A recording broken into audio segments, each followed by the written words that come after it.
The Muppets used to be such an event. Like, when there was a Muppet movie on the weekends, like a Sunday night, oh my god, Oh, the everybody was Muppet watching Show, it. yeah. Yeah, I just ugh, Disney has fumbled so hard. Like, people complain about how they've treated Star Wars, like, let's talk about the Muppets for a second.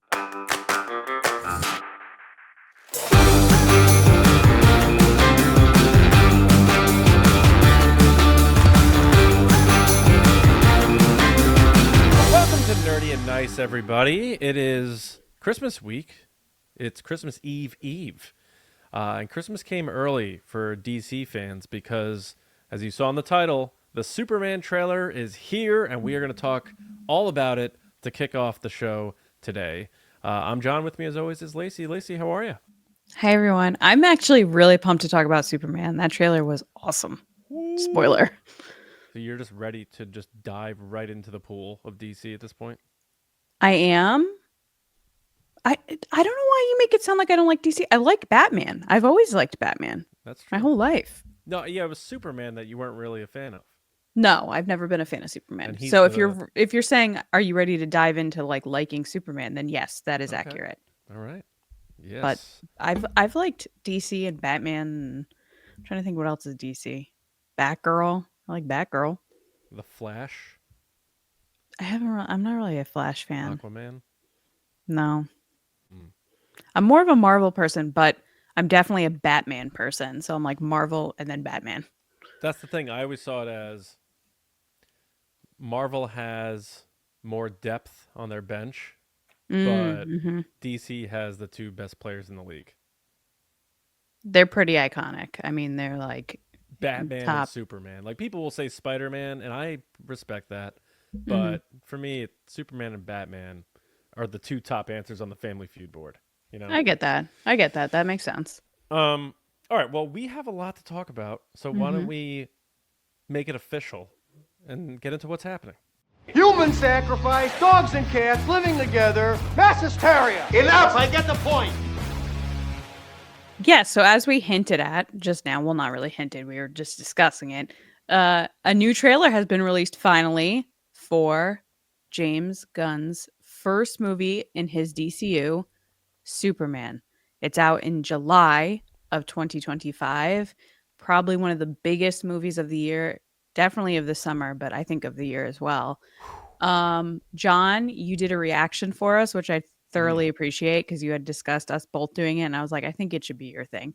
Oh, well, Um, and yeah, I'm gonna let you kick it off. Like, what were your initial reactions, thoughts? What stuck out to you? Anything that you're like, oh my gosh, that's such a callback? Because I know I saw some stuff online that I can't take credit for. mhm. But yeah, I want to hear your thoughts. So we had known about some of the characters that were going to be popping up in this. I think with all the promo stuff, I'm expecting this movie to, while it's going to have a lot of people in it, have a heavy focus on, besides Clark and Superman, Lois and Lex Luthor. Mm-hmm. Mm-hmm. But the first thing, now that it's been a few days, I guess 10 hours in from when it was posted, it was already up to 8 million views just on the DC channel, not even Warner Wow. Brothers. Yeah. Uh, it trended number one. They're already doing the very clever viral marketing stuff where the cast does funny things together.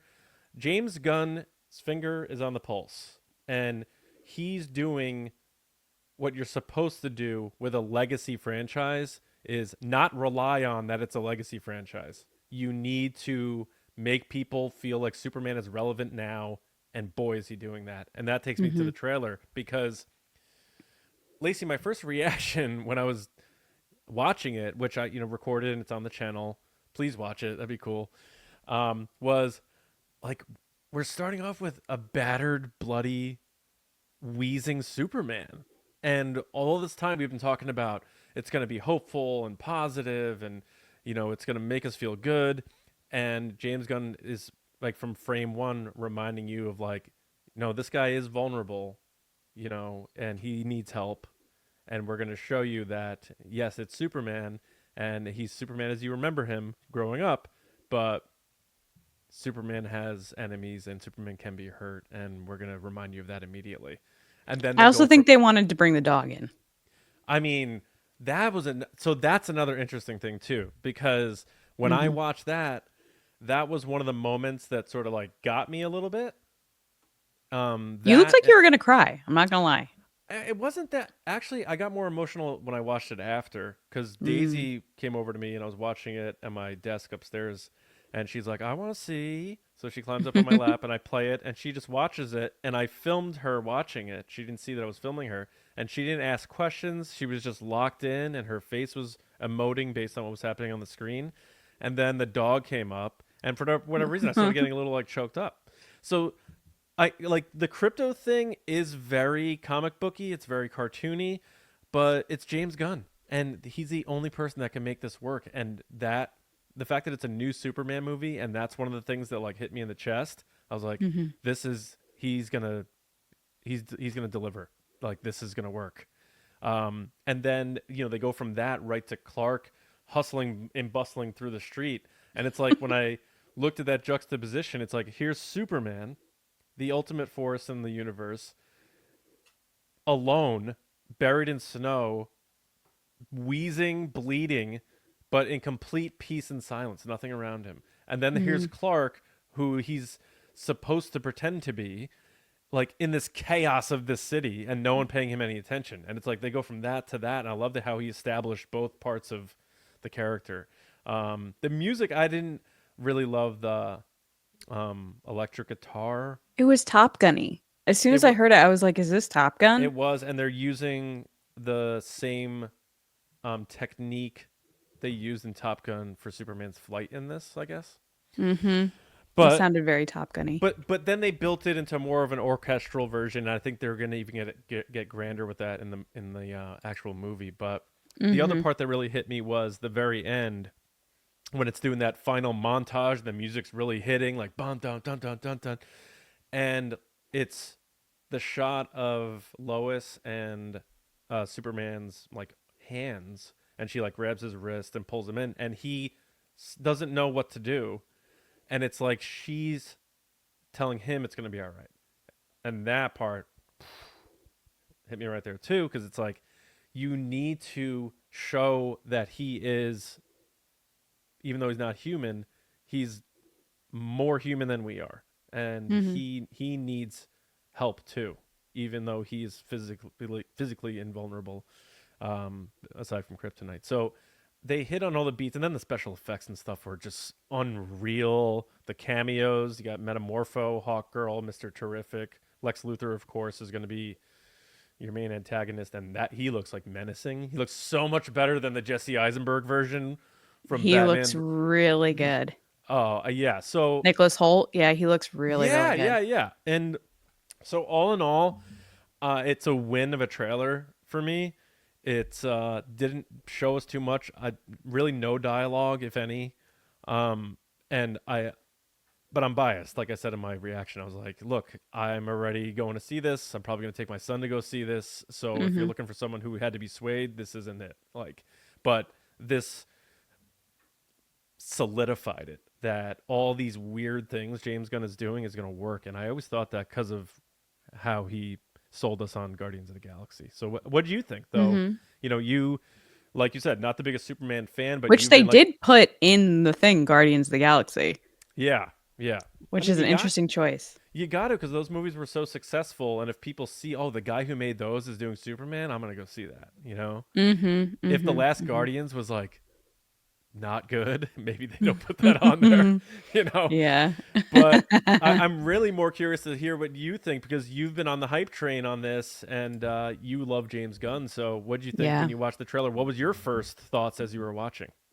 Yeah, I definitely love James Gunn, but just like you were kind of saying, I'm probably one of the people that does have to be swayed. Yeah. Because while it sounds cool and it's exciting, like, to get me into the movie theater, I'm definitely one of those people that's like, okay, do I have to see this? And this seems like, from this trailer, I'm starting to get the inkling, like, yeah, I got to see this in the movie theater. Like, this is a big screen, IMAX. Upped your hype? Yeah, definitely. Yeah. I love that they led with the romance. There are multiple kisses in this trailer with Clark and with Superman. They have that flying kiss, which kind of leaked online of them doing that stunt. So that's kind of not surprising. I'm sure James Gunn leans into this stuff. It seemed like the shot with the girl too was the one that they shot on the street. That they Oh got yeah, pictures of. yeah. I feel like he used clips that leaked. Like he was like, "Here, you want to leak this? This is what it actually Unless looks like." he leaked them, so Unless knowing he they were going leaked to be them. in the trailer. Yeah. Yeah, because he is very cunning and clever like that. Yeah. I think David's amazing from what I've seen, and he was in Twisters, and I really enjoyed him there. Mm-hmm. Um, I think he's the perfect Superman. I think he does a really good job. He just fits the role. He looks like Superman, but also kind of does have a little bit of a Henry Cavill look to him. Like it's not so different that you're like, oh, this couldn't be Superman because they all kind of look similar. Yeah. I don't know how I feel about the Gen Z like perm haircut that he's rocking in this movie. That they were like, we're just gonna give him the curly top because that's like in right now. Well, I think the only thing with that is like in the original Superman series, comics, movies, like he literally had the same haircut as Clark and Superman, except Superman had the curl in the front of his head. So in this one, they're like, we gotta try to make him look like a A different little dude. different, but the Yeah. curliness though is like a little much. But I I get know. it because then when he's Superman, it's like slicked back, so they want the very drastic, like Let that be curly the to straight. nitpick. You know what I mean? Like, Well, yeah. So like that's my only nitpick about it. yeah. Other than that, I thought it was really exciting. It was interesting. The Top Gun thing, a little bit. I was like, it's a little too much Top Gun for me. The music, but I love the dog. So cute. Yep. I again love the romance. I think there's the confusing thing for me is that there are a lot of seeming like characters in this. Like there seems like there's a lot of cameos and characters, so I hope that just doesn't become too much because I was getting kind of flashbacks to like Suicide Squad or like with too many people, and I know there were some critiques about Nathan Fillion's hair in this as Green Lantern, but I guess that's his hair in the comics.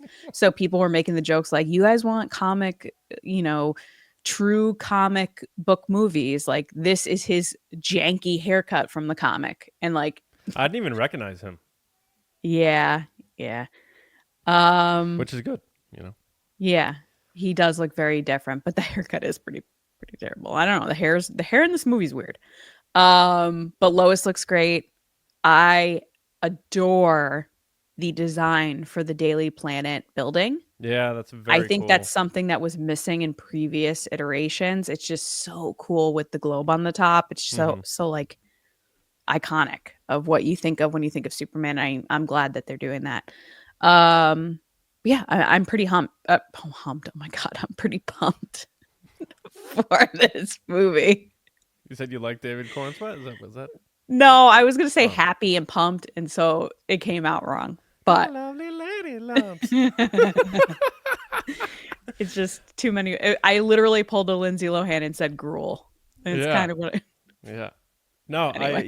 it's I think it's definitely a win for DC. I think it's a huge first step because it's it's the first one. It's DC's Iron Man, and It really is. Yeah. they're not trying to do something with a character that's not in the top 5 or whatever. They're going with the big one, and they're going for the home run right out of the gate. They're leading off the game with the home run here. So I am absolutely excited. I'm very happy that not only are we getting a glimpse of this movie, which is being directed and written and created by James Gunn, but he's also the one overseeing all of it. So he is DC's Kevin Feige, but he's also making the first big kickoff movie. So he's able to, I don't want to say the word control, but his vision is definitely going to be realized because he's the one pulling the strings.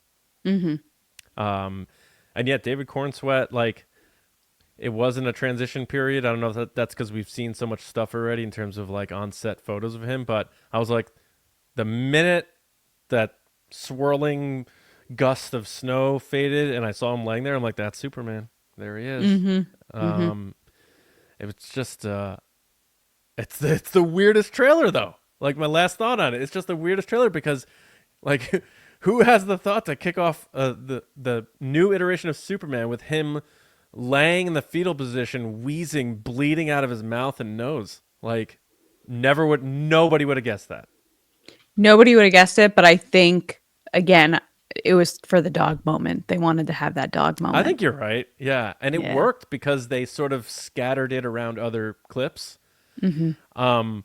But when he like sniffs the cape and he tugs on it and then the music lifts, I was like, oh man. And then they immediately take you to another spot and you're like, oh man. And then the people chanting Superman in the background.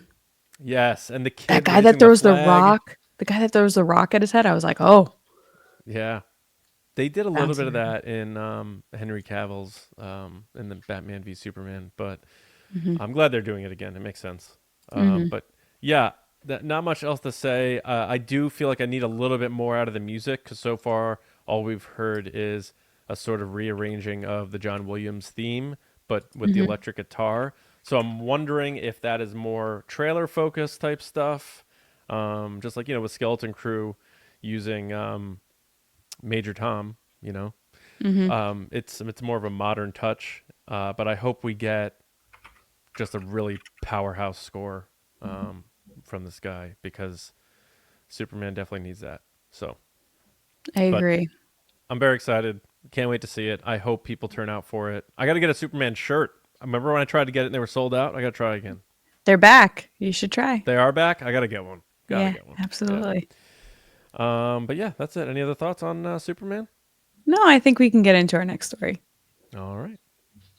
So James Gunn is not stopping there. He has more announcements this week, which is that he is over the moon excited to announce the newest DC Studios Warner Brother Pictures animations, which is greenlit its dynamic duo, the story of Robin, he says, or quote, should I say Robins, as in Dick Grayson and Jason Todd.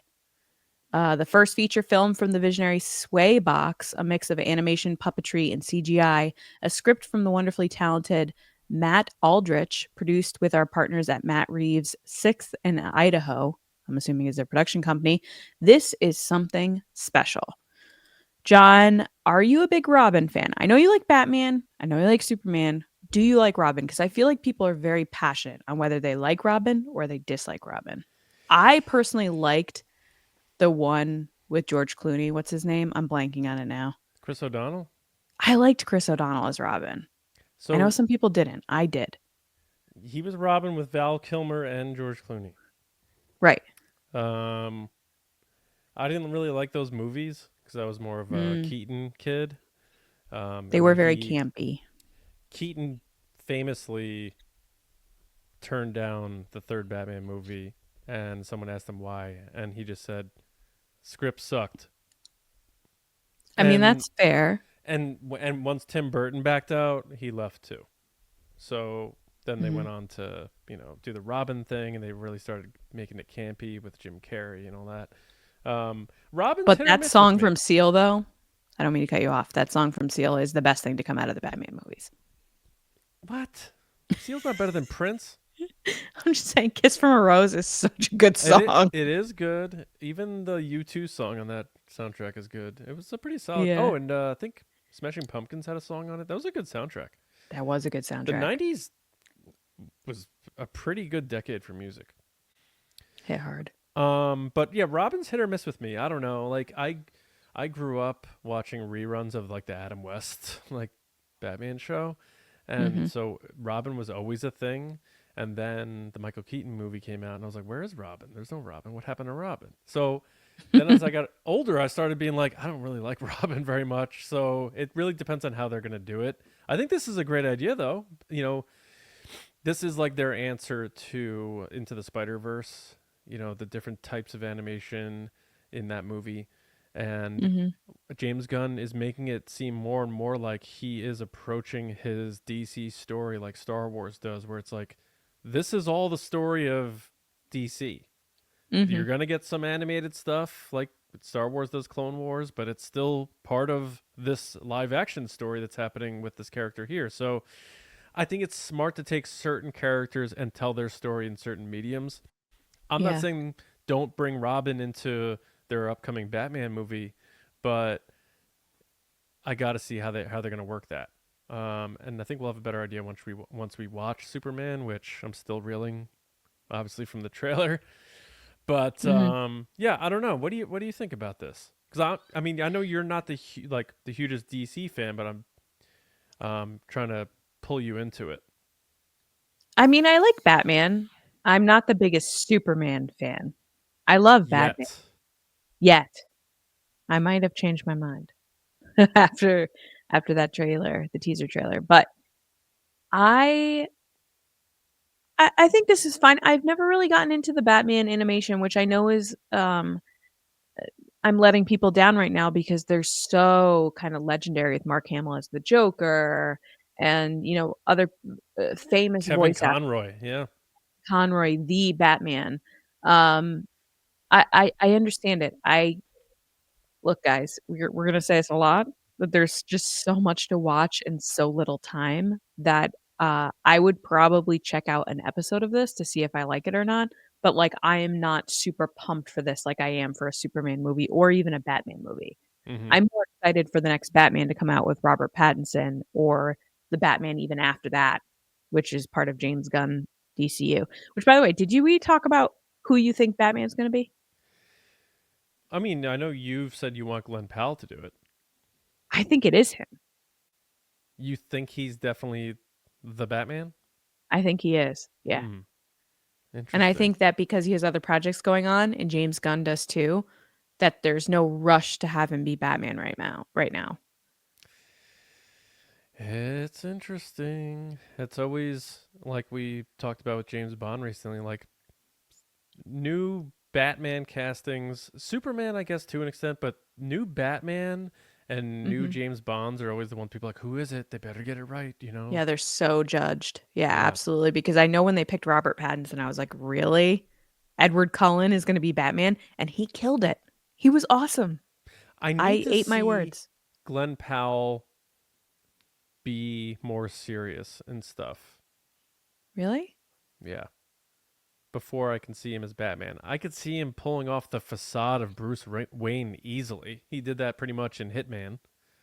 Mhm. Um, but I want to see darkness. I don't. Have we seen? Am I missing a movie where there's darkness from Glenn Powell? I'm not saying he's Um incapable. He's a good actor. I'm not I saying he'd don't be a know bad if choice. actually he tends to pick movies that he just thinks he's gonna have fun in. I don't think he Yeah. usually picks movies that are super serious or his characters are. I mean, I've seen him in dramas and stuff, but nothing that like is like he's not in a dark level that maybe a Ryan Gosling has played Mm-hmm. with You think Blade Ryan Runner and Gosling's other gonna be things. Batman? No, I'm saying when I think of like the similar kind of trajectory of an actor, Sure. Glenn Powell's kinda like Ryan Gosling to me. They look alike, they take similar roles, and I feel like Ryan Gosling's definitely gone for more of the serious route in the Yep. past decade, whereas I feel like Glenn Powell's going more of the action hero route, which I'm fine with. I loved him in Twisters. I feel like he's gonna be really good in Running Man, which we've seen behind the scenes photos of and stuff. Yep. Um, I feel like he'd be a really good Batman, and he said that that's his number 1 superhero. He's been dropping it in interviews a lot. I think there's something there, but I guess we'll see. Um, but I mean, per usual, nostalgia wins always. We've been talking about Scrubs a couple times in the past few months, and recently, Sarah Michelle Gellar has been making the rounds about that Dexter series that we talked about. Yep. Um, First Blood. and yes, I haven't and gotten to watch it yet, by the way. I plan to, but I don't have access to those services, so I have to see I how I know can watch it. that's always what it is like where is it streaming? I think first reactions are that it's not needed. Like, it just feels unnecessary. Isn't that Not what I that the said? not that the acting is bad or that she doesn't do a good job or other character like, they say that the main character isn't believable, but the side people are. Whip. Like, they didn't pick the right guy. Yeah, I'll check it out. I don't have high hopes for it because Yeah. they did all flashbacks in the first Dexter series throughout the whole show. But Right. before you get to the main story, did you see the whole like red carpet potential drama that Jennifer she Love Hewitt. doesn't like Jennifer Love Hewitt? What is Oh the my scoop God, on that? does she not? Her reaction is just like like her face just drops. It like, I don't want to talk about this. Moving on, which I actually approve of because in the past week we've gotten some really funny red carpet moments between her and Nicole Kidman, who Nicole Kidman got interviewed by Pop Crave on X. And they're like, "Oh, we're Pop Crave," and she's like, "Oh, ha ha ha," and then immediately he's like, "I don't know who you are." Like, gets very serious, and people always laugh that Nicole Kidman has such an ability to like switch off emotions than anybody else. So that gif's been everywhere, or video's been everywhere. But this was one of those ones that everybody was using for reactions because she's like, "Oh yeah, haha," and then she's just like, "No, no, no," and you just see her shut off. Not only shut off, start to walk away. Mm-hmm. And the reporter realizes they're losing her and they're like, "Oh, what are you doing for the holidays?" And she's just like, "With family, hopefully." That reporter had nothing left. Oh, panic.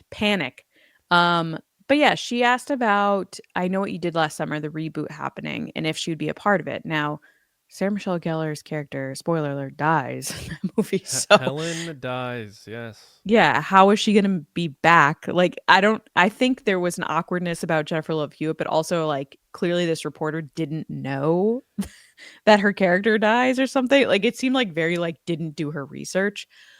But I guess from what I understand of digging a little deeper inside the threads and the stories about that clip is that Jennifer Love Hewitt had a big crush on Freddie Prinze Jr. I mean, And who didn't? look, I get it. I understand. I've met the guy. He's very attractive.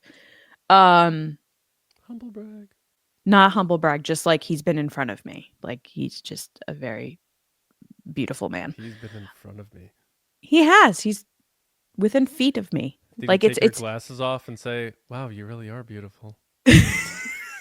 no, but I wish he did. You go up to him with glasses on with no lenses in from the Dudley brothers, and you're like, "Hey." I mean, he called me sweetie, and then I blushed profusely. He and did? walked away. Yes. Well, better than what other people at that company have called you, but we won't get into that. He was very nice. He meant it in a nice way, not like, "Oh, sweetie." He meant it as like a nice, endearing thing. Cool. Anyway, but Jennifer Love Hewitt was in love with him. Then he, I guess, told her it was found out that he was dating Sarah Michelle Gellar, and they were very serious. And I guess Jennifer Love Hewitt lost it, got very upset, and caused a lot of problems for both Freddie Prinze Jr. and Sarah Michelle Gellar, like a lot of drama. So that's why Sarah Michelle Gellar does not like her. Why do all these people have 3 names, by the way? I just known that. I just realized that. I mean, I'm Freddie like, Prinze, Jr. is not a name, but you have to say 3 things. Freddie Prinze Jr., Sarah Michelle Gellar, Jennifer Love Hewitt. And then it's like Matthew Lillard. Yeah, no. I guess that's what happened. And so Sarah Michelle Gellar's like, which I get. Like, you have someone that bothers you or like not gets in between your relationship, but like made it awkward. You're like, I don't want to get into that. But she just doesn't hide it well. She did not hide it whatsoever. So immediately the internet is tearing it apart. And I love Sarah Michelle Gellar. I grew up loving her, wanting to be her. She's like the epitome of girl power and strength and beauty and wit. Like she's so clever and whatever. I trust whatever she thinks. I believe her. Yeah. Except in Cruel Intentions. You do not believe that person. She's a very good actress in that, so I kind Yes. of do believe her. But like the character itself, no, that character Right. sucks. Right. Yes. But anyway, might come back. Really? Oh no, I'm trying to get back to the story now. That's Can what I I'm do trying that? to do too, yeah. Okay, great. So last week we were talking about Scrubs, and supposedly now we're getting Malcolm in the Middle, which I never watched, and maybe even Buffy the Vampire Slayer. So originally Sarah Michelle Gellar, before all this Jennifer Love Hewitt stuff, said that she wouldn't be back for Buffy. She's been saying it for a long time.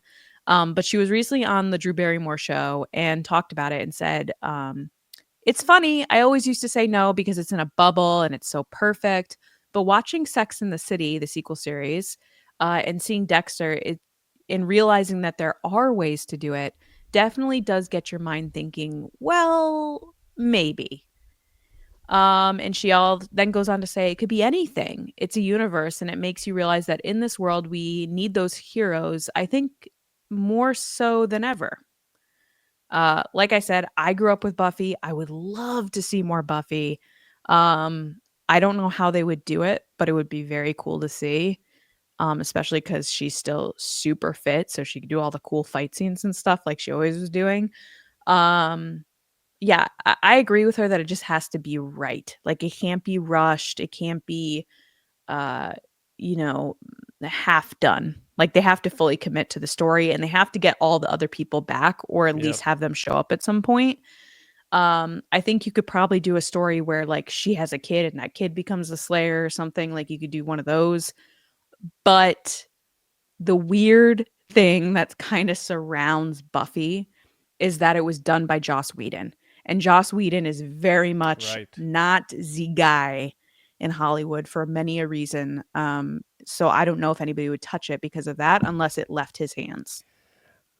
I don't think people would have a problem picking that up. Yeah.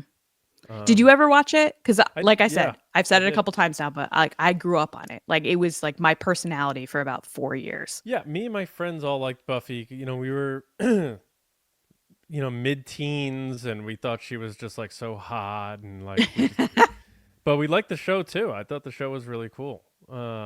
So yeah, I do remember watching that. I don't know if I watched it all the way through, where like she has a sister that shows up or something. I think I checked out by that point. Michelle Trachtenberg. Yeah.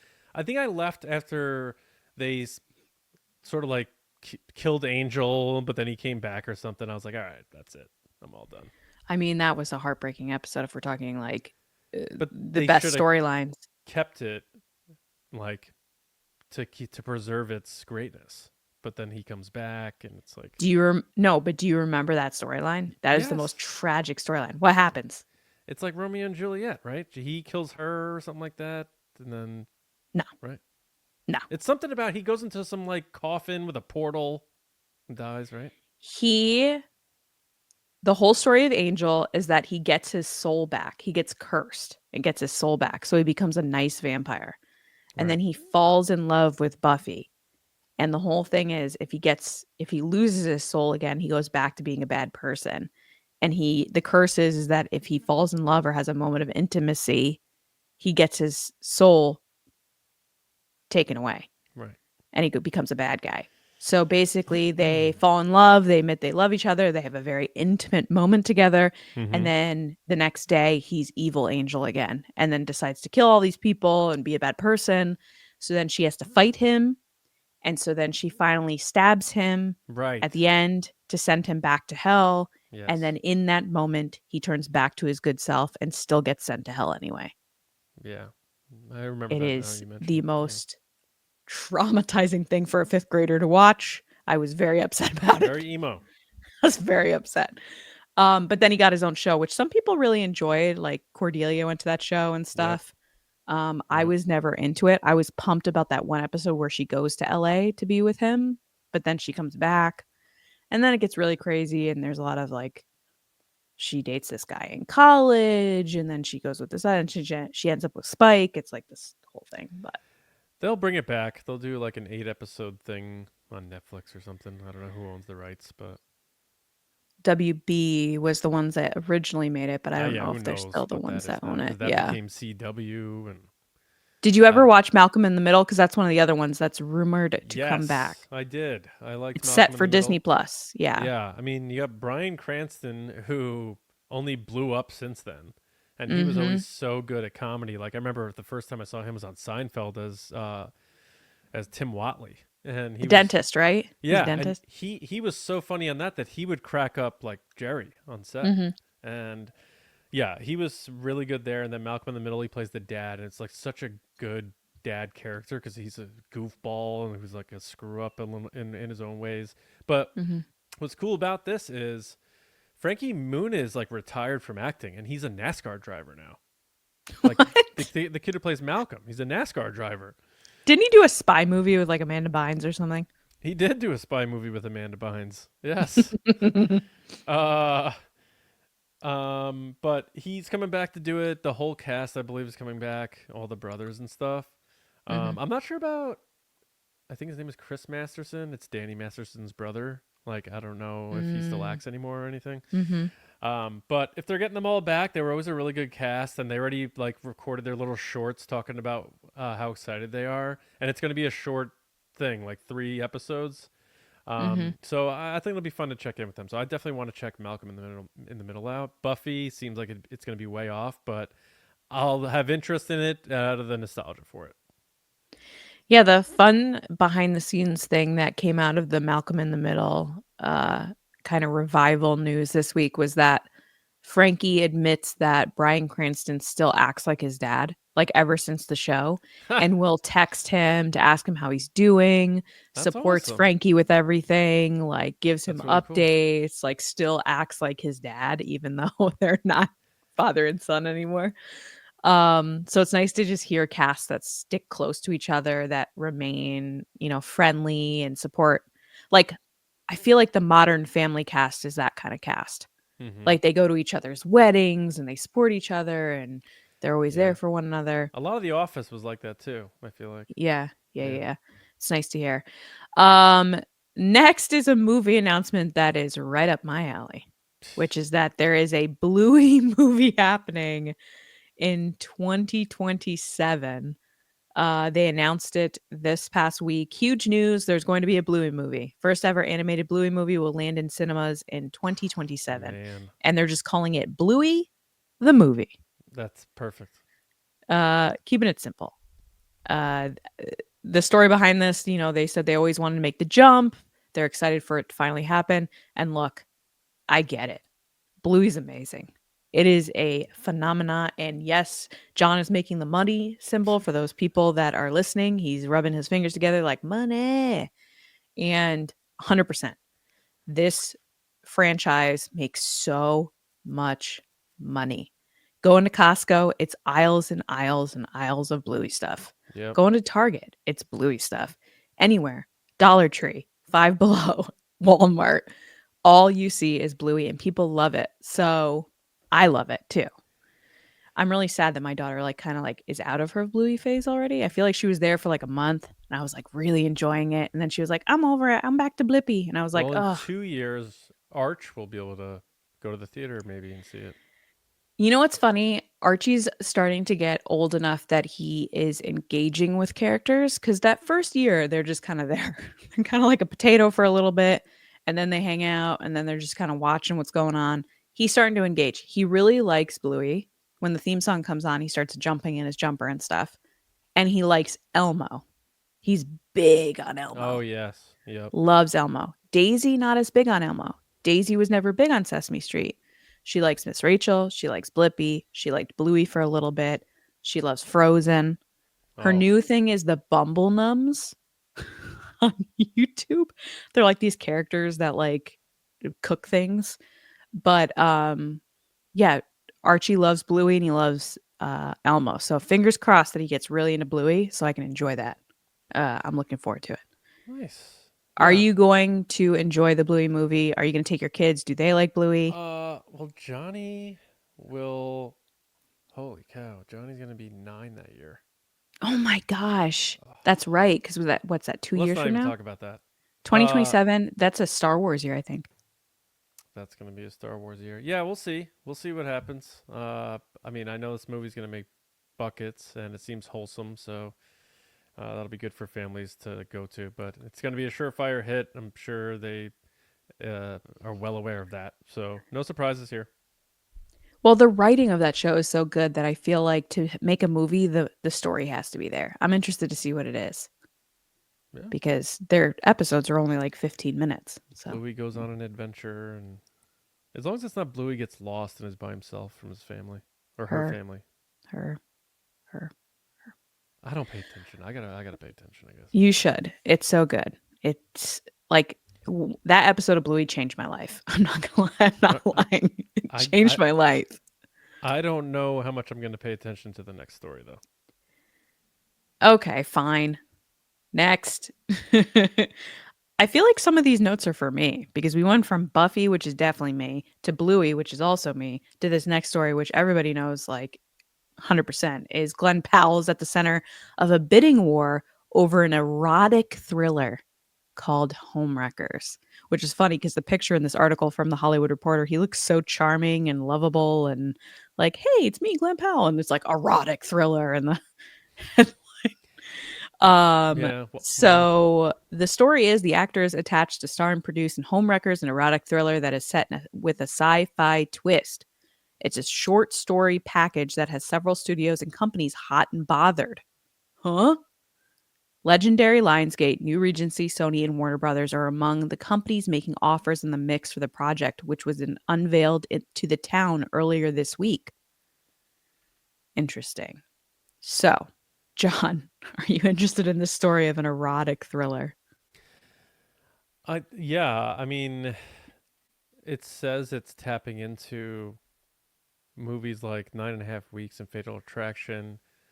Um, the tones are Adrian Lyne, so yeah, it's gonna have that sort of basic instinct, like the temptation thing, and like putting yourself in harm's way because you can't resist it. But does that mean it's gonna involve people banging like AI things?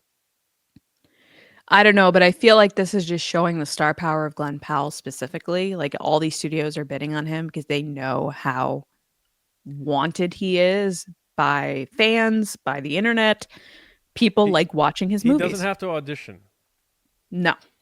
He does not have to I think he's audition. done with that. I think he's done with auditioning, to be honest. Yeah. I just hope he doesn't burn out. And I'm not talking about him himself, but his star. Because like people like watching people rise and then they like watching them fall, Like the Jennifer Lawrence story, yeah. People wanted her to crash and burn real hard. And she kind of did, and then she disappeared. Good for her. And went to have a family. She's pregnant with her second. With And Jack she was at Nicholson? no. Oh. Did you see that Jennifer clip? You know that clip? Yes, no. With her husband. She's pregnant with her second child, and she was at some premiere event recently, and nothing is more aggravating than seeing a pregnant woman that looks amazing and you're like, why didn't I look this good when I was pregnant? She looks so good. I didn't look great during Kathleen's pregnancy. So ridiculous. Anyway, she looks great. I'm really happy for her, but that's not the story. The story is Glenn Powell. So I will gladly watch this movie. You had me at Glenn Powell. I stayed for erotic, and I'm confused yet enthralled by thriller. So I'm there. Are you going to watch this with me? You going to watch No, it? probably not. Why not? Watch it with you? Why not? Let's go watch it. Okay. Is that weird? I don't To go think watch it's a Glenn weird. Powell I movie just as a don't know that couple I of want buddies? to. Oh, okay. Why not? I don't know. It's like Glenn Powell playing like a horny Terminator. Like, what's that going on in this movie? I don't know. They haven't really specified, but Hollywood is nipping at the bit, supposedly. Sarah Connor. Yes. Take off your clothes. What?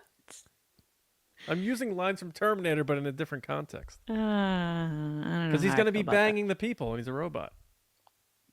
Okay, just because it says erotic doesn't mean that he's banging everybody. What does erotic mean then? I mean, he probably banged someone, but I don't know if it's like everybody. I guess I don't know. They're It's like, called Homewreckers, so it the has to be first something. robot in history has committed sexual assault. What do we do? It's like, Well, the title is Homewreckers, so I would assume that it has to do something with like I got it. All he right, goes into married forget the couples Hallmark thing. relationships. I got it. Okay. He is one of those robot like butler things, Mm-hmm. and then the dad's like working too much, or whatever, and the mom bangs the robot butler, and it's him. And then he becomes sentient. He's like, I'm the dad now. And he starts like hyper cleaning the house and like fixing things around the way he wants it. And then he beats the crap out of the dad. That basically sounds like the Megan Fox movie that just came out. What was it? Subservience? Oh, Kathleen watched that. She's like, you got to watch this. I'm like, why? It's Megan Fox being a robot, and basically this guy's wife dies, and he brings in a robot, and then she's like, "Why don't you bang me?" And he like has sex with this robot. No, he doesn't. Yeah, and then she starts to take over his life, basically. Oh my god. It's I'm called not like gonna watch that. Subservient, I think. Well, have you ever seen a better movie? Probably Ex Machina. So I've seen clips of that. I got very bored and was like, "This movie's stupid," and I stopped watching it. All right. That So was to good, answer your though. question, yes, and then no to the good movie part. That's another good one about the whole like temptation element. Right, because he was the Oscar Isaac character was banging the robots and dancing around his house. Yeah, and using them for manipulation, and yeah. Yeah. But yeah, good luck to Glenn Powell. We'll see what happens with that one. Just make Top Gun. Make the new Top Gun. I think they're working on it. Miles Teller said that he's been working on it with Tom Cruise. He said he just asked that Tom Cruise gives him more notice to get fit again. I saw something that came out the other day. It's so crazy. Like, being famous must just suck in so many ways. But it's this whole thing about how Miles Teller has small thumbs. And it's like, you imagine being Miles Teller. You're like this good-looking like millionaire actor, and this like total butthole from like TMZ like zooms in on his hand, and he's like, "Oh, Miles Teller has the small thumb thing that Megan Fox has," and it's like, people like you look at Megan Fox. I don't even know that she has hands, let alone a thumb. It's just like It's so funny though, because it just goes back to that really bad movie. Like, what was it? The hot guy, hot girl, whatever it is, with that Rob person you Schneider. hate. No, Jay Bouchel, Jay Oh, Jay Baruchel, the girl next door. Baruchel. No, not Girl Next Door. Oh, Girl no, Next yeah, Door is you're actually right. good. It's like the She's out hot of girl. she's out of my league. Out of My League, yes. Yeah. And it ends up that the whole thing that's wrong with her is she has webbed feet.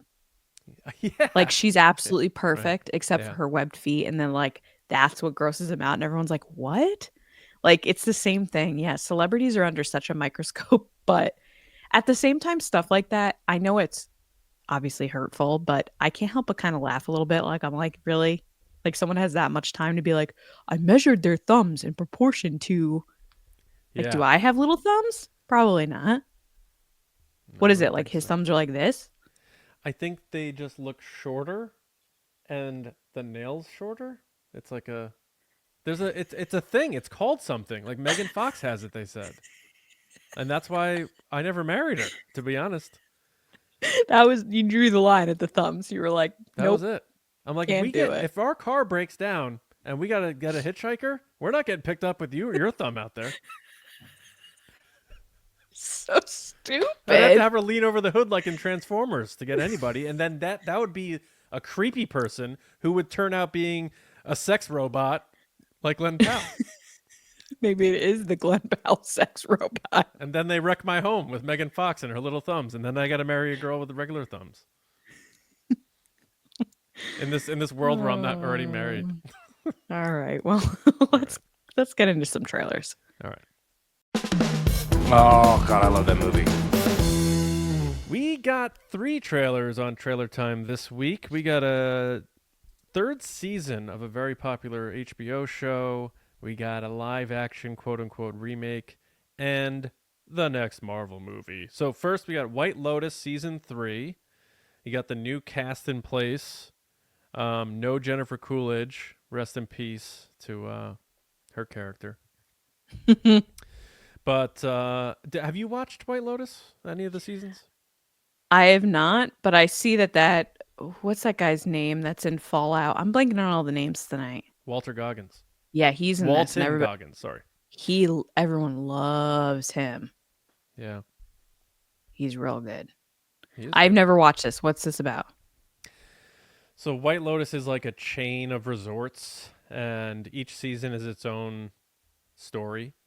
But between seasons 1 and 2, there was one character that wasn't like necessarily a main character that went to a White Lotus somewhere else, and she was the only connective thread to the first season. It has no plot ties really or anything. So is she in this season? She died in season 2, so I'm Spoiler. assuming someone from Jeez season 2. Lord. I mean, it came out like 3 years ago. Someone from season 2 will probably appear in this one, I would guess. I haven't seen them on this cast list yet, but Leslie Bibb, I like. Carrie Coon. Walton Goggins is great. Jason Isaacs, he was in, obviously he was the evil dad in Harry Potter.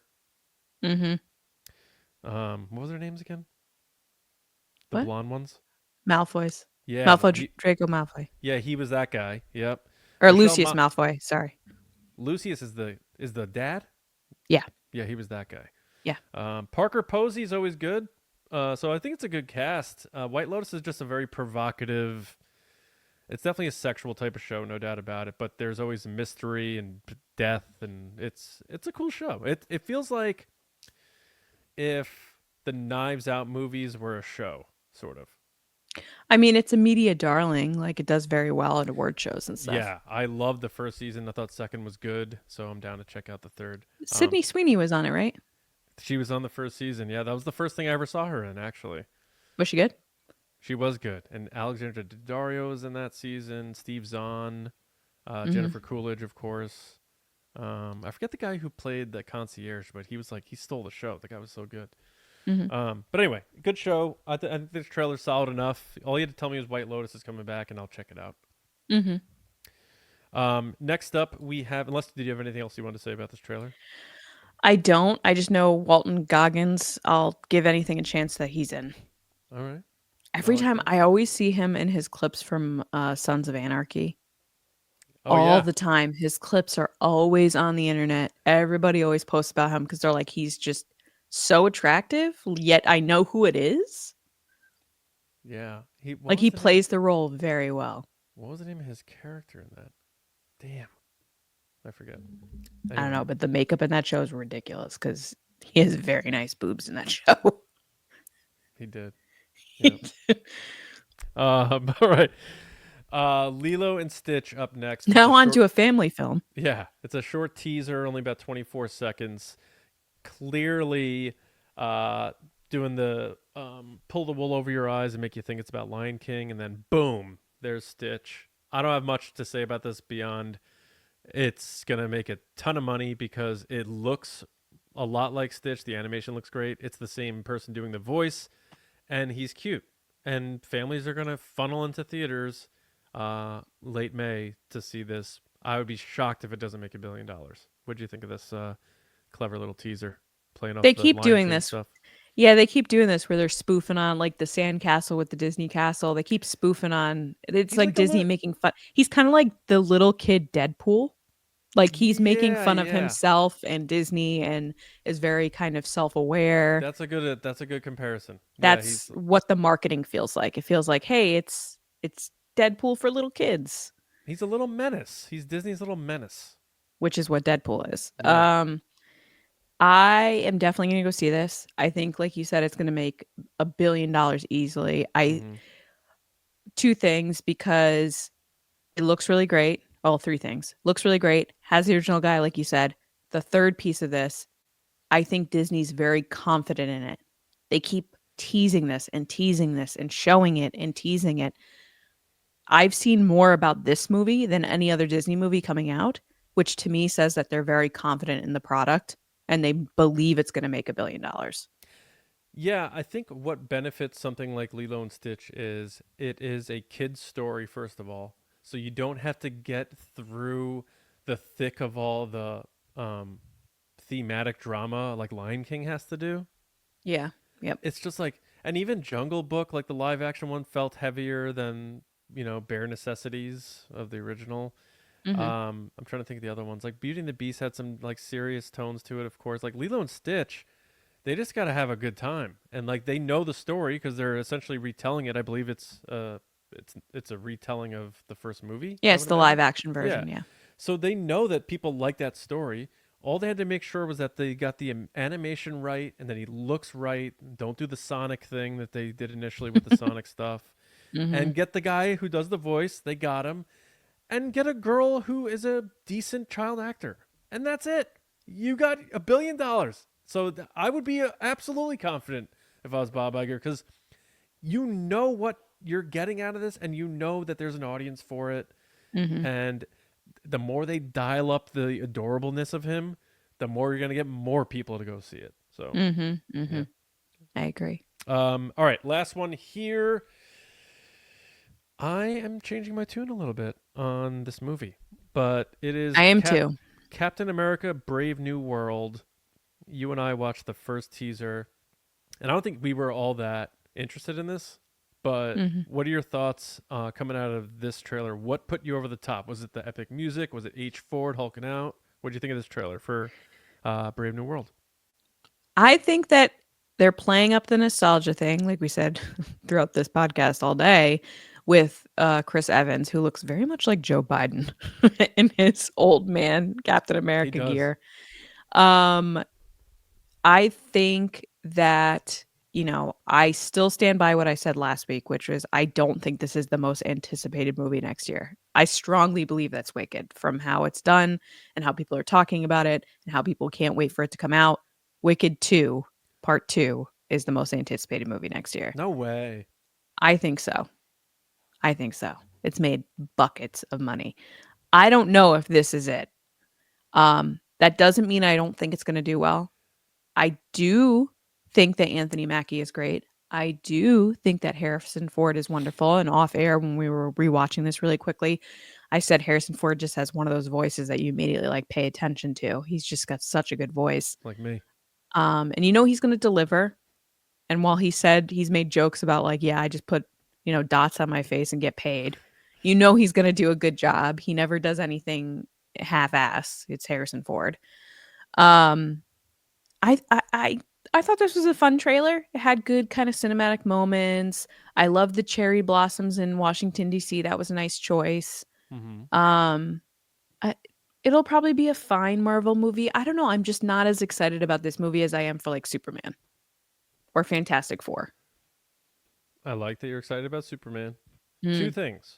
One, if you had a chance to interview Harrison Ford, would you not ask him, do you like Green Hulk or Red Hulk better?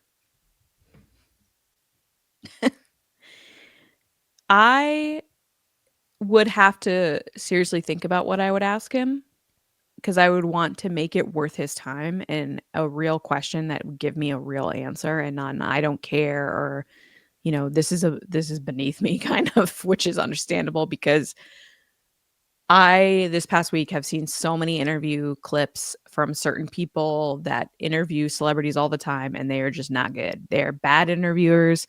They clearly were given the opportunities because of where they are. It said outlets are the level rank they are. I can't get into interviews right now because some of them make me so angry. Like I turn into the Red Hulk when I see people wasting Harrison Ford's time on Earth with There's stupid definitely questions like, what about this popcorn bucket? What would your popcorn bucket be? Really? You're standing in front of a Hollywood legend that probably won't be around in, I don't know, 15, 20 years, and you're wasting it on an effing popcorn bucket? Like, what is wrong with you? Yeah. I'm sorry. I'm just calling that out as I see it. Like people are Look, so dumb. I tried to say hello to Harrison Ford, and the touch of my skin got brushed off of his shoulders. But I did get to watch him dance with his friends candidly, which was fun. Humble brag. The other thing was, I think we need to make the first bet on Nerdy and Nice, and you've laid it out. What's the bet? Captain America: Brave New World versus Wicked. What is it called? Wicked Goodness or something like that? Wicked Part 2. No, it's a new name now. Oh, it has a new name? Yeah. I'm unaware of this. One of the songs is called Good something. Wicked Good. I think it's just Part 2. No, don't take this from me. I think it's just Part 2. This isn't the bet. No. I'm pretty sure it's just Wicked Part 1 and Wicked Part 2. No, hold on. I'm so stubborn right now. Okay, well. Yes, gets new title. It's going to be called... what site is it's going to be called from? Wicked for Good. Okay, and what site is that on? Entertainment Weekly. Okay, fair. Yeah. And I think one of the actors revealed it too. But anyway, Wicked for Good, aka Wicked Part 2, as you call it, versus Captain America Brave New World box office. I Total. think Wicked's going to beat it. Would you like to make a wager? Sure. What's the wager? I still owe you a pizza. You've been kind of Do you? avoiding that. You know what? You can't even say that here because you know why?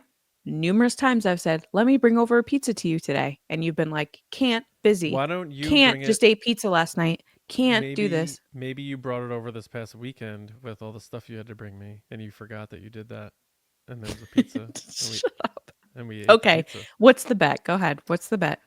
The bet is, I don't know. We'll think about. I can't think on the spot. Okay, fine. But we're betting. Okay. It's a So bet. it's by the end of the year, box office. Well, no, total run, because Wicked is going to run over into New Year's probably for you, right? Yes. Like we're So a year settling from this now. bet in early 2026. So let's hope we're still If we rolling. remember. If we're still podcasting. All right, that's it for trailers. Let's do a quick round of what you're watching, and go watch that Superman trailer a billion more times. We can never leave the house, and would just probably sit around all weekend and watch TV. Go on. All right, Lacey. Mhm. I know you're going to say Skeleton Crew. Have you watched anything else? I have failed the people at home. I have, this month got away with me. I'm not gonna lie. I just put up my Christmas tree like 2 days ago. Like I am struggle busting it through December. I definitely watched Skeleton Crew, which you can get all my feedback and thoughts on that with John on TRB every Wednesday or Thursday on audio. Yeah, I just gave my thoughts with Star Wars Explained. So that was fun to have them on the show. That was fun. And yeah, this episode was fine. It wasn't my favorite one of the ones so far, but we'll see how that goes. The other thing I did watch was The Holiday with Jude Law also. I had a very Jude Law week. Love Jude Law. I have a sweet ornament of Mr. Napkin Head. Can you see it? Pretty sweet. Shout out to KateGabrielle.com who made it. She made these by hand. What's the damage on that, if you don't mind me asking? One of these? Yep. I don't like Wait, 20 can bucks. I guess? It's like $20. $20? Yeah, with shipping and everything. Yeah, it's handmade. Are those prescription glasses? No, but it's a handmade ornament by a small business. Small business. She puts the thing, glues it on the thing. Okay, that's rude. Is that Time rude? and effort She's when taking you to the bank. She came She up with probably the has plan. an island. She probably owns a White Lotus. She came up with the idea, did the work, sold the item, had to I'm ship not it to saying. me. I'm not saying. I'm just saying. $20. Yeah. Were you trying to get one for Kathleen? No. Oh. She tried watching that movie the other day, fell asleep. Well, that's because your poor wife is a teacher and it's almost holiday time. I know. But anytime we start a movie, it's like, oh. She probably falls asleep in every movie, that poor Yeah, woman. Well, yeah, that's true. But we get through them eventually. All right. Yeah.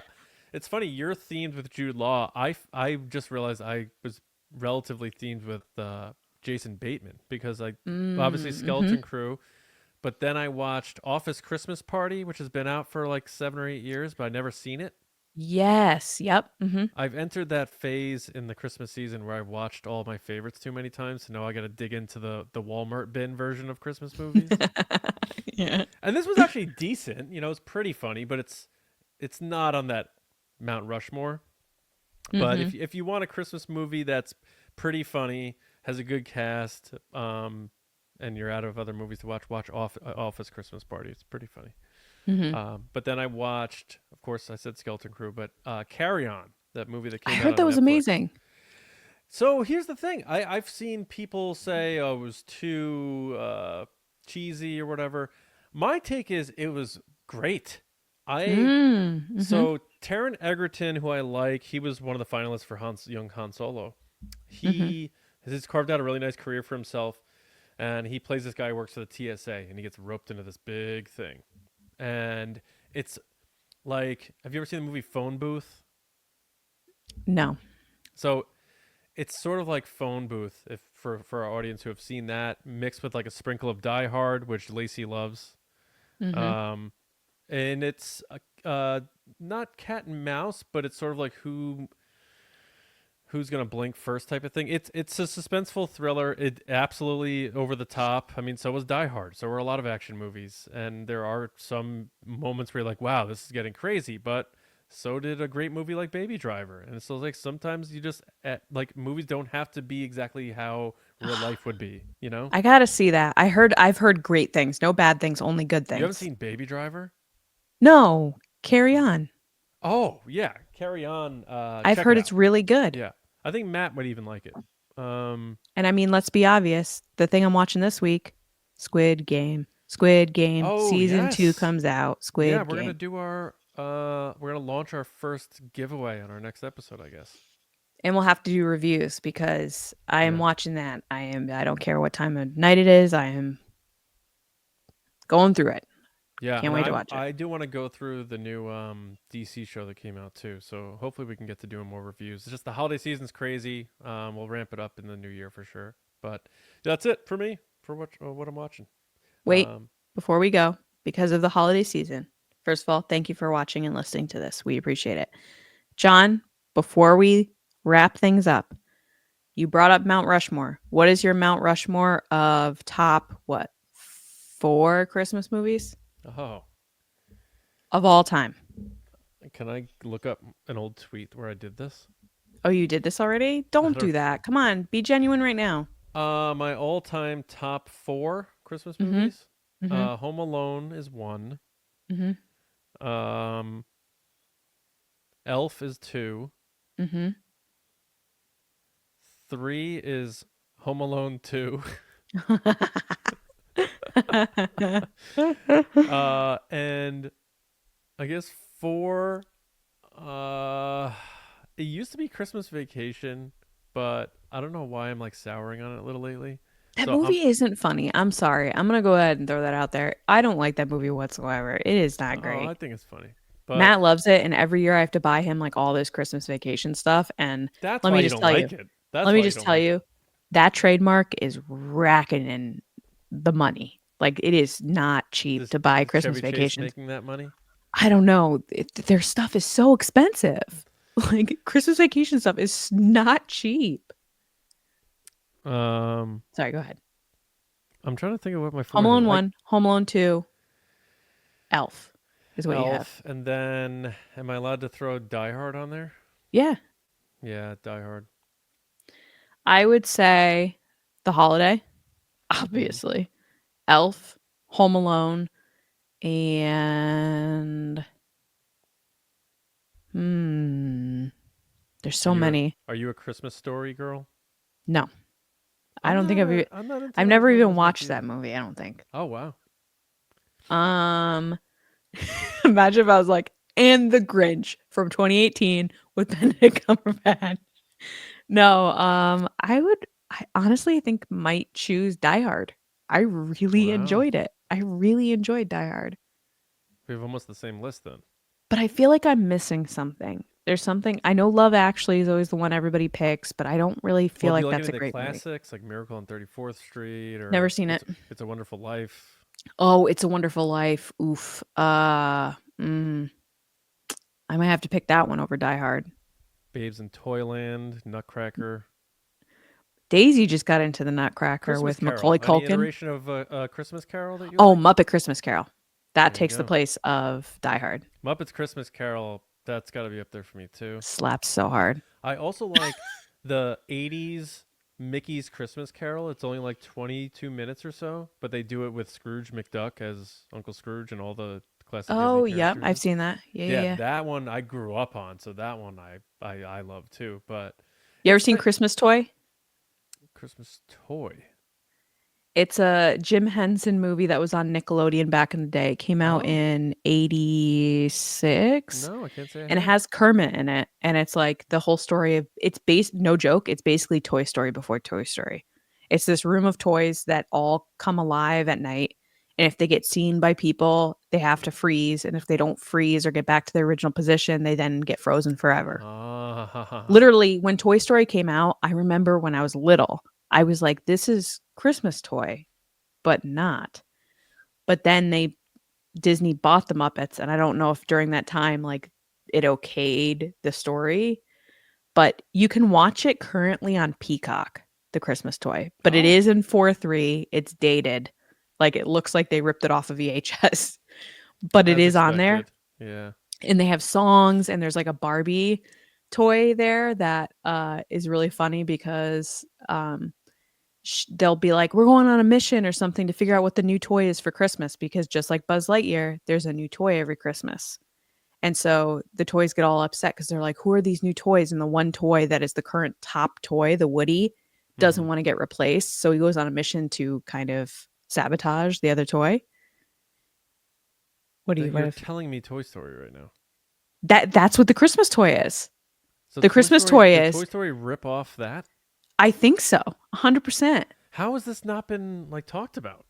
I don't know. So there's this. You're making this up right now. No, there's a tiger called Rugby.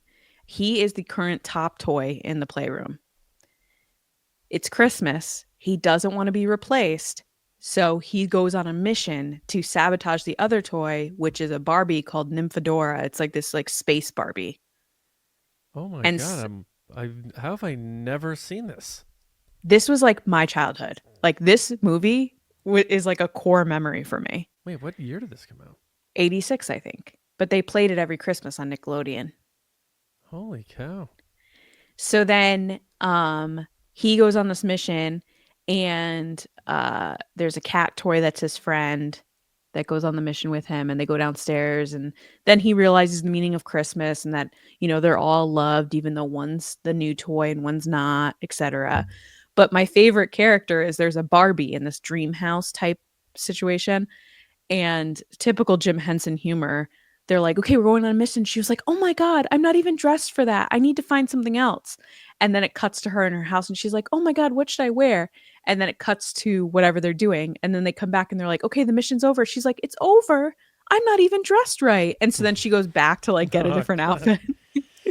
But Kermit's in it. Like, Kermit starts the story. He's dressed like Santa. He introduces the story. He ends the story with everybody, you know, singing together. It was that and the Emmett Otter Jug Band Christmas thing that came out from Jim Henson. Those were about the same time. You ever seen that one? Yes, that one I have. You have to watch the Christmas toy though. Watch it. It's on Peacock.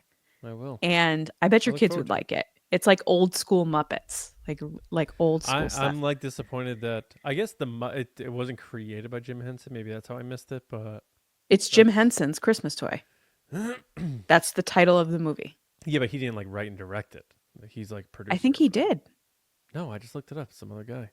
Oh, his name's on it though. I don't know if it's like a Tim Burton scenario where Tim Burton was on Nightmare Before Christmas, but Tim Burton didn't direct it or anything. He didn't? What is happening right now? You know that? No. Did you ever watch the behind the scenes of that? Like, it's a big thing. Tim Burton like came up with the designs and everything, but like ultimately he didn't direct it. It was Henry something. Henry Selick? Yeah. What? Oh, Tim Burton wrote the story and produced it. All right. Yes. Maybe he didn't know how to direct claymation, probably. He didn't direct it whatsoever and barely showed up, and like would show up and start trouble with everybody, and then basically would leave, and then everybody would rush to get the movie done. It was like this whole behind the scenes thing. It was in one of those like how it was made videos on Netflix. Oh, I gotta watch that then. Yeah, I mean Danny Elfman was involved. It's a Tim Burton. Danny Elfman was, but it wasn't Tim Burton's. Like the crew and the people involved in the production strongly say that Tim Burton was not very much involved. But the horn section was there. I cannot wait until you watch the Christmas toy and come back and tell me what you thought. I'll do a full review. I hope so, because you're going to be like, wait, this is Toy Story. When I was watching Toy Story, when I was like, whatever year that was, 97, 96, 95, whatever year, my little Lacey brain was going, this is Christmas toy. Do they know that this is Christmas toy? And nobody knew, and I felt crazy. They're like, shut up. This is Toy Story. It is We're not. making a real movie now. All right. Anyway, but so those are mine. Muppet Christmas Carol, Elf, Home Alone, Holiday. Yeah, if I don't do sequels, I'd probably toss Muppet Christmas Carol in there somewhere. Oh, it's so good. But Michael Caine said, "I'm ready to give an Oscar-winning performance with some Muppets right now." Yeah, he said he was gonna play it as serious as a heart attack or something like that. That's what he said. There was like, okay, have fun with it. He's like, no, I'm being serious right now. Like he gave like an Oscar-winning performance. That's what made it so good, though. I know it did. It's like Jude Law and Skeleton Crew. But that's also when all right, I know we got to get out of here, but and I'm still like with the Muppets and the Muppets 3D closing and all that. I think what they need to get back to with the Muppets is like the Muppets are often very not serious, but they show emotion and they have like these heartfelt moments and stuff like that. And I feel like anytime they do new stuff with the Muppets, they're like, let's be as zany as possible at all times. And it's like, no, you got to have those moments where like Kermit's like does a speech about friendship or something. It's like I think they're missing the heart of the Muppets. I agree with you, and I think that's been one of the biggest critiques that people like Frank Oz have about the Muppets and about Disney's handling of them specifically. I went into a super deep dive one day on the Muppets because they're such like a founding core part of who I am and what I grew up with was the Muppets, that I just like, it bothers me that like I now have kids and I want to introduce them to the Muppets and show them and I have nothing to show them except stuff that I've seen, which doesn't necessarily always hold up well. And I went back into a deep dive and basically like Disney bought them out, didn't know what to do with them, and has been fumbling them ever since, and like tried to get them on Geico commercials and all these other things and like was selling them out. And people like Frank Oz were like, this is not what Jim would have wanted with the Muppets. Or the guy that was playing Kermit for a long time was like, I refuse to do this because Jim wouldn't have wanted this. Yeah, like and so Disney fired him. Show, which is supposed to be like The Office for Muppets. I'm like, what the hell are they doing? I don't know. Speaking of Christmas, one of my favorite ones is that Christmas movie with the Muppets that they go to that guy's house. They all show up at the family house. And there's like one human and they all pile in and like they're all there. Like Big Bird rolls up, like they're all rolling up. It's a Christmas one where they like, there's a big storm and one by one, the Muppets are showing up. That does sound familiar, yeah. And the one guy's like just so angry. He's like, ah. And it's like they keep showing up one by one and they're bringing all their, like Gonzo has all his chickens and like. Yes. Yeah. I do remember that. That was like a TV special that came on when we were younger. Was it a Muppet Family Christmas maybe or something like that? I think so. Yeah. The Muppets used to be such an event. Like when there was a Muppet movie on the weekends, like a Sunday night, oh my God, everybody was watching it. Yeah. Yeah. Disney has fumbled so hard. Like people complain about how they've treated Star Wars. Like let's talk about the Muppets for a second because poor Kermit. And now they're selling like the Henson whole workshop area is getting sold off. It's just like so depressing. Oh God, we gotta get. And they're getting rid of the theater thing. I know it's. Yeah. All right. We should get someone on this podcast to talk about the Muppets, please. I think we have someone who would probably be good to talk about that with. I think so too. All right. Okay. Let us get on out of here. We want to thank everybody for listening and watching and being nerds with us. Mondays are for the nerds. By the way, tomorrow, Christmas Eve. It's incredible. Mm-hmm. So happy holidays. Happy holidays, everybody. Yeah, thank you. Make sure you subscribe to Nerdy and Nice. It's been a fun year launching this podcast. 31 episodes in it'd be 32 episodes. I think we're gonna get one more in. 32 episodes in our first year. Very excited. But we'll do all that end of year stuff next week. That's kind of wild. We started this podcast in May and we've done 32 episodes. Consistency has always been one of our strengths. That's for sure. That's a lot of talking. A lot of talking, but a lot more to talk about in the new year. A lot of stuff coming out. That's the thing about this podcast. Like sometimes there's things we like can't talk about because there's just so much. Then we spend 30 minutes talking about the Christmas toy from 1986. You never know. That's podcasting. Tangents are the heart of podcasts. But yeah, make sure everyone follows us, Nerdy and Nice Pod. Subscribe on Apple, Spotify, or of course youtube.com/@TRB Podcasts. Spread the word. You know, if you're around family on the holidays or friends and you dig this podcast or the Resistance broadcast, just tell them to look it up. Bring it up on your phone. Show them. It's free to listen to. We appreciate it. Spreading the word is really the best way for us to grow our shows.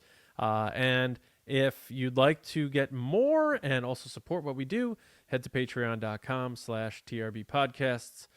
Tiers start at $5 per month. We have exclusive content solely on that page. We have Discord servers. We're going to be doing some streams. We have some commentaries on deck. A lot of things planned for 2025 and beyond. So this is just the beginning. And of course, all the TRB stuff there as well. Big shout out to our movie star generals and Silver Screen Spice Runners, our top supporters on Patreon. Can't do it without you. Carmelo, John RISI, Jetta Rosewater, Frank Grande, Nick Kratz, Chris Morales, Brian Smith, Danny, Mike Rumore, Brendan McLaughlin, Sneaky Zebra, Dave Hornack, Colin Cormier, Stephen Garrow, Sachi, and Darth Snips. And the Spice Runners, David Probus, Neil Shaw, Kendall Gelner, Andrew Staley, Jeremy Myers, and the Fortworthian. And everybody who supports us in any way that you do. Thank you so much. Lacey, where can people find you and talk about all this Muppet stuff? People can find me on social media at Lacey Gilleran and on TikTok at It's Lacey Gilleran, and of course on TRB. And thank you so much for supporting this podcast. It was a dream of John and I's to see this come into fruition. And now that it has, it's been a real joy to talk about things other than Star Wars each week that we clearly love. We just spend all this time talking about all these different movies and stuff. So thanks for supporting us in all the ways that you do, whether it's listening, liking, reviewing our podcast, etc. We really, really appreciate it. And you have helped me give my life purpose. And I appreciate that. So thank you and happy holidays. Yes. Happy holidays to all. Johnny Hoey for me on Blue Sky X. And Resistance broadcast this week. Galactic Goonies will be on Friday because Christmas is Wednesday. So Friday night, same time, 8:30 East. Jen Marie from Anakin and his Angel, the longest running Star Wars blog, I believe, will be with us, making her return to podcasting. So we're excited to talk about Skeleton Crew episode 5 Friday night, live on the channel and on the podcast feeds late that night, probably, or early in the morning. But that's it for us. Have a wonderful week. Merry Christmas. Happy holidays. We'll see you Star Wars fans Friday and everyone else next Monday. Let's talk some more Superman. Let's watch that trailer again. And until next time, we'll see you around, kids.